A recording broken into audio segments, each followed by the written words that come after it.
ശിവം ശിവകരം ശാന്തം ശിവാത്മാനം ശിവോത്തമം ശിവമാർഗപ്രണീതാരം പ്രണതോസ്മി സദാശിവം. ഭഗവാൻ പരമശിവന്റെ പ്രത്യേക ദിവസമായി തിങ്കളാഴ്ച കണക്കാക്കപ്പെടുന്നു. ഭഗവാനെ ദേവന്മാരുടെ ദേവനായ മഹാദേവനായി കരുതുന്നു. ഈശ്വരനായി ദക്ഷിണമൂർത്തിയായി പരമാത്മാവായി ആരാധിക്കുന്നു. ശിവം എന്നാൽ മംഗളകരം എന്നാണ് അർത്ഥം. ത്രിമൂർത്തികളിൽ സംഹാരത്തിന്റെ, മൃത്യു വിജയത്തിന്റെ, ആയുസ്സിന്റെ, മംഗളങ്ങളുടെ അഥവാ ലയനത്തിന്റെ ദൈവമായാണ് ശിവനെ പരാമർശിക്കുന്നത്.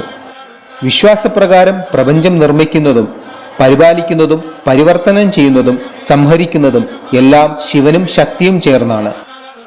നാഗങ്ങളെ ആഭരണമായി ശരീരത്തിൽ അണിയുന്ന ദേവനായാണ് ശിവനെ വർണ്ണിക്കുന്നത്.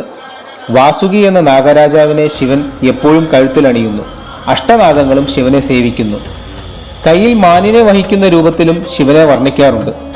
ചിത്തചഞ്ചലതയിൽ നിന്നും ശിവൻ മോചിതനാണ് എന്നാണ് ഇത് പ്രതീകവൽക്കരിക്കുന്നത്. മനുഷ്യന്റെ മനസ്സ് ഒരു ചിന്തയിൽ നിന്നും മറ്റൊന്നിലേക്ക് ഒരു മാനിനെ പോലെ ചാടിപ്പോകുന്നു. എന്നാൽ ശിവൻ സർവജ്ഞനും നിർവികാരനും നിർവികൽപ്പനുമാണ്. ഇതാണ് ഭഗവാൻ തൻ്റെ രൂപം കൊണ്ട് നമുക്ക് മനസ്സിലാക്കി തരുന്നത്. നമ്മുടെ മനസ്സും അതുപോലെ ആകണമെന്നാണ് അതർത്ഥമാക്കുന്നത്. പരമശിവന്റെ സവിശേഷമായ ആയുധമാണ് തൃശൂലം.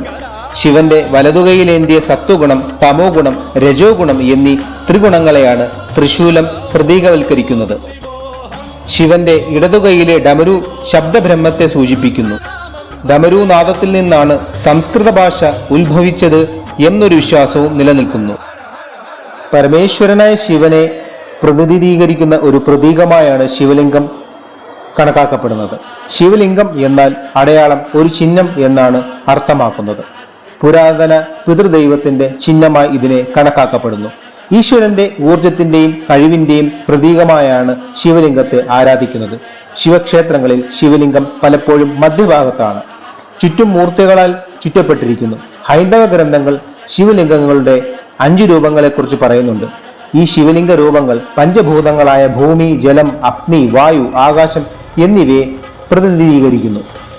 ശിവലിംഗത്തിന്റെ ഉത്ഭവം ശിവപുരാണത്തിൽ വിദ്വേശ്വർ സംഹിതയിലെ ആദ്യ വിഭാഗത്തിൽ വിവരിച്ചിട്ടുണ്ട്. യഥാർത്ഥത്തിൽ എല്ലാ കാരണങ്ങൾക്കും കാരണമായ അഗ്നിയുടെ തുടക്കമില്ലാത്തതും അനന്തവുമായ പ്രപഞ്ച സംബന്ധിയായ സ്തംഭമായി ശിവലിംഗത്തെ വിശേഷിപ്പിക്കുന്നു. അതിന് ആദിയും അന്ത്യവുമില്ല. അതുകൊണ്ടാണ് സാധാരണയായി ശിവക്ഷേത്രങ്ങളിൽ ശിവന് പ്രതിഷ്ഠ ഉണ്ടാകാത്തത്. പകരം ശിവലിംഗത്തിന്റെ രൂപത്തിലാണ് ഭഗവാനെ ആരാധിക്കുന്നത്.